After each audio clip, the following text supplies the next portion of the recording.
So I have a word for transition, for those who have been in transition. And I just want y'all to hear this out and really pay attention, because there was something that God was showing me that a lot of us are not getting when it comes to transition, right? I want you to pretty much just forget about everything that you're seeing, because when we're in this wilderness and transition state in our lives, it's a very tight place that you're in. So naturally you want to be anxious. Naturally you want to complain, or day by day, you're waking up and you're like, when is this going to end? How much longer? How am I going to get out of this, God? When are you going to bless me? I've seen so many videos of people saying that God is not allowing them to get a job, and they've been on a wilderness season for so long. They've been, couch hopping or living out of hotels, living out of their car, whatever the situation is. And so there's something that I wanted to address to help us understand. There's a test, okay, that is taking place in our wilderness season, but we need to also understand what God is doing in your life is not just for this season. This is not like a test. Okay, you passed the test. Now go back to living your own personal private life. No, transition is quite literally a transition. Like, you are no longer going to be living according to the world standards when you come out of your wilderness. So if you ask yourself, if you're one of those people who are not working and God is providing for you daily, and you're like, why won't God allow me to get a job? Or what is going on? What is going on? Even when he blesses you with your next, you are not to go back to living in the world. You are not to go back to being self-persevering. God is showing you that he is providing for you, and he is your provider, because that is going to be in all seasons of your life. Like, from here on moving forward, when I'm releasing the word, I released something on the community tab yesterday about forgetting the former things. Like, quite literally, God is saying, forget the former things.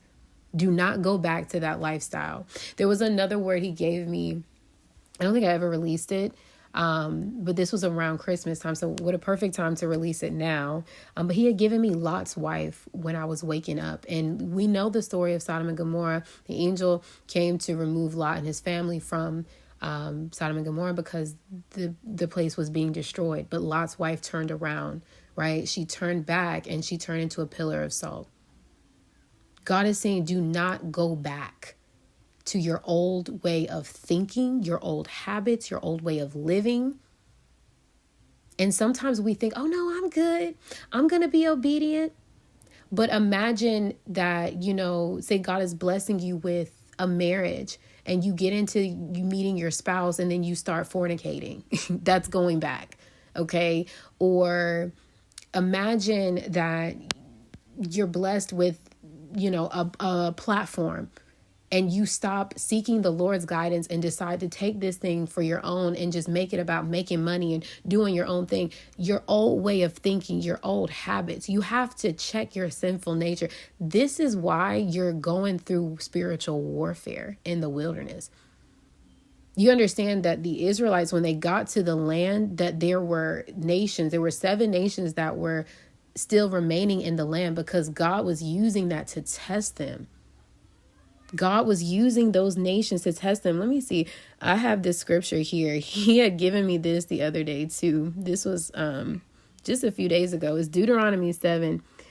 When the Lord your God brings you into the land you are entering to possess, and drives out before you the many nations, the Hittites, Girgashites, Amorites, Canaanites, Perizzites, Hivites, Jebusites, 7 nations larger and stronger than you, when the Lord your God has delivered them over to you, you have defeated them, then you must destroy them totally. Make no treaty with them. Show them no mercy. Do not intermarry with them. Do not give your daughters to their sons, or take their daughters for your sons.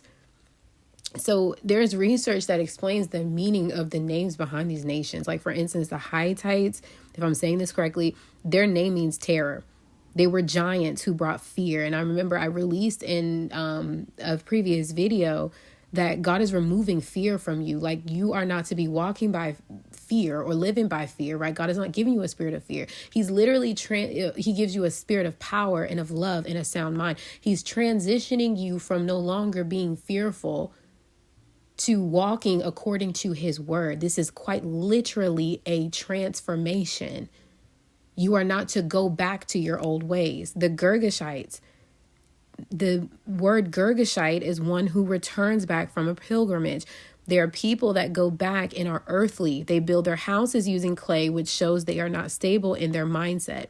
This is an enemy too, because we have to be stable in our faith. You cannot get to your promised land or come out of your wilderness and go back to being double-minded. Oh, I don't really know if God is going to, sustain me through this. I don't want to know. You're not going backwards, right? So we got to think about this. Why are we struggling so hard and resisting what God is doing in the wilderness? Why are we resisting so much? We have to literally transition. The scripture says to love the Lord your God with all of your heart, all of your soul, all of your mind. Not just, okay, Lord, I'm going to give up these things physically and I got here and I think that was enough. But are we transitioning in our mindset? We got to get our minds right, and not only get them right, but remain there. You got to understand that God has already gone before you. This season of your life, don't take it for granted. Don't think about it. Don't think that the work that you're doing, your labor is not in vain. Okay, that's the word. Your labor is not in vain. God is preparing you. Remember what happened in 2020? Nobody knew that was coming, right? We didn't see that things were going to be changing. We need to know who God is. We need to experience Jehovah Jireh now before whatever is coming. We don't even know. But we got to trust and surrender and trust and believe that if God is causing us to go through this season, however long that is for you, where you are fighting warfare, where you are getting prepared to walk into your calling, your assignment, where you are learning that he is your provider, where you are dependent on him, fully dependent on him, then you just surrender and trust in that. Because when you come out of this, you're not going to go back to relying on a 9-to-5, because that job is not your source. It's a resource, but God is your source. You're not going to get, the resources, the money that you need and become selfish. No, you're learning humility, and how Jesus said humility brings honor. You understand your blessings are not just for you, but they're to bless other people. That God is putting you in position because he is about to bless you, because he's going to use you for whatever he plans to use you for. It's quite literally a transition in your thinking. It's a transition in your mind, and it is remaining in God. Not just for this season. Not like, okay, Lord, I went and I took all these tests. I got all these scriptures down pat. Okay, now take me out of this so I can go back to doing what I was doing. Absolutely not. That is not the way that we should be transitioning. We are to transition in our mind, let our minds be renewed, like what he is doing. According to the word, is going to renew your mind. You're going to be transformed by the renewing of your mind. And the most important thing is to remain there. Remain in God. That means every single day, surrendering your understanding. Trust in the Lord with all your heart. Lean not on your own understanding. If you have to read that as soon as you wake up, right? In all your ways, acknowledge him. He will direct your path. Just give it to him. This is his day that he's created for you. If he sees fit that you are still in this place, or that your finances look like this, or you still haven't received a job, or whatever, you just say, okay, well, God says that's best for me. I'm going to trust in him. I'm going to believe in him. And when he says it's time for me to change my season, when he says it's time for me to go here, when he says it's time for me to apply here, or what have you, then it's time for me to do that. But until then, I'm going to remain where he has me.